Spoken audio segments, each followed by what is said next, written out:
Uy, di ba, Kaloy, masarap na on its own yung pork dish na dinakdakan. Ang dami may favorite niyan, Miss Lynn, lalo na pag sobrang lutong ng pork is solid na solid. Pero ang version na ibibida natin, mas pinasarap ng fruity taste ng ubas. Aba, alam mo, kailangan tong i-taste test, ha? Janzel, natikman mo na ba? Kasi parang puro ubas yung pinapapak mo kanina. Ito na ba yun? Dinakdakan. Yeah, that's it. Dinakdakan. Shall we? This is it. We shall? Oh.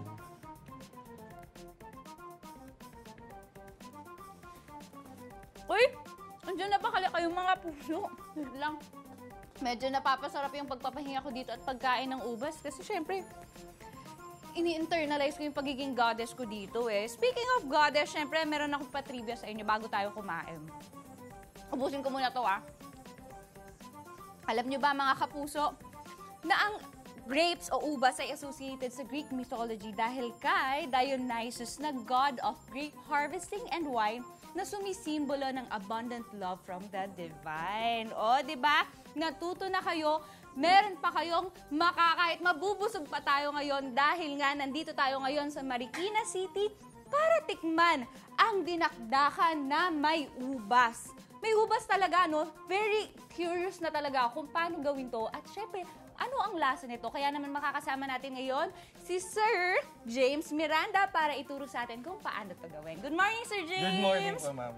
So, Sir James, ano po ba ang unang step natin?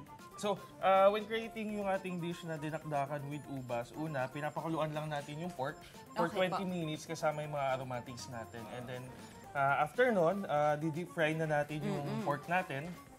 So, ito po ay napakuluan na. Yes, napakuluan Yes. na po siya. May Okay, lasa sir. na po yung pork natin yan. Okay po. Apo, Ano and po then- yung next na ilalagay nating aromatic? Yan po. Ang sunod po natin, no, ang cooking time niya po is between 5 to 7 minutes po. Yan. Okay. So, after nyan, dahil ayaw na po natin maghintay, I have here po yung cook na. ready Ayan, po. okay. So, ito na po Tapos, siya. Yes po. Chop lang po natin sa into bite pieces. Yan. Malutong at tumatasik talaga yung ano, so very crisp, mukhang crispy na crispy yan, sir, ah. Yes po. Crispy. Okay. Kaya tawag namin dito is crispy dinakdakan. Okay. So, Yan. ito na po siya. Yes po. Yan. Tapos, Lagay mo na ilalagay siya po dyan, yan ma'am. dito. Opo. Okay. Tama na natin to. Ang tumatagal lang po talaga yung pagpa-fry at pagpapakulo, no? Pero Yes ito, po. parang mabilis na to. Sir, ano po ang Ang una nating ilalagay, ma'am, is yung mayonnaise po. mayonnaise? Ayan. Mayonnaise natin, mga 1 teaspoon po ng mayonnaise. And then yung ating vinegar po, na may Vinegar. timpla na siya. Infused na po siya. Okay. Yan, so lalagay natin si vinegar. And then salt and pepper to taste. Yan, ito yung salt Ayan. natin.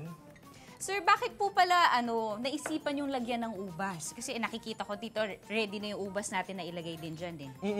Actually, ako kasi pag nagluluto ko, medyo hindi ako gumagamit ng sugar for sweetener. So, pag kailangan ko ng sweetener for my dish, kinukuha ko siya either sa fresh fruit or pag hindi kaya, sa honey talaga. Okay. Yan, sunod natin yung ginger natin. So, ano po ba yung nadadagdag dito? Siyempre, ubas, sweet siya. Oo. Aside from acidity, yung natural na sweetness galing dun sa grapes, yun yung gusto nating malasahan. Actually, okay din po siyang alternative nga sa ating sugar. Yes po. Plus, yun nga, kung gusto nila ng medyo mas parang maalakalamansi, iba din feeling ko yung naibibigay ng ubas, no? Yes, for acidity naman, marami tayong component dito. Like this, yung kalamansi natin, we have yung vinegar, and then yung grapes nga natin. Okay, ayan. Actually, medyo mabilis lang po siyang gawin. Yes, mabilis na mabilis lang po. Pag nag-order kayo dito, parang mga nasa around 15 minutes po. Kaya 15 na natin minutes, siya okay na. i-serve. At Yan. fresh siya. Fresh po, yun. Bagong gawa talaga. Magkano naman to, sir? For only, 324 pesos lang po. 324 pesos. Ito sir, ha? Yan, yan po yung Ayan, finished ito na product ang finished natin. product natin. Dadagdag ko pa ng mga ubas. Ayan. Yan. Okay. Lagyan na natin ng grapes. Yes. Yan. Tapos ito, ma'am, Dagdagan lagyan naman natin. natin ng grapes to. After Okay. Ayan. Tikman na natin. Siyempre, lalagyan na, yung titikman natin, may pa-grapes. In fairness, meron talaga yung lasa ng grapes, matamis. Tapos, syempre, pag kinagat mo yung grapes, di ba, parang lumalabas yung juice niya na may Yes, tamis at opo. may asin. Kaya, okay siya ha. Ibang lasa naman. Iba sa ating mga nakasanayang dinakdakan. Nako, kaya mga kapuso, for more food adventures katulad nito, tutok lang kayo palagi dito sa inyong pambansang morning show kung saan laging una ka ha. Unang hirit!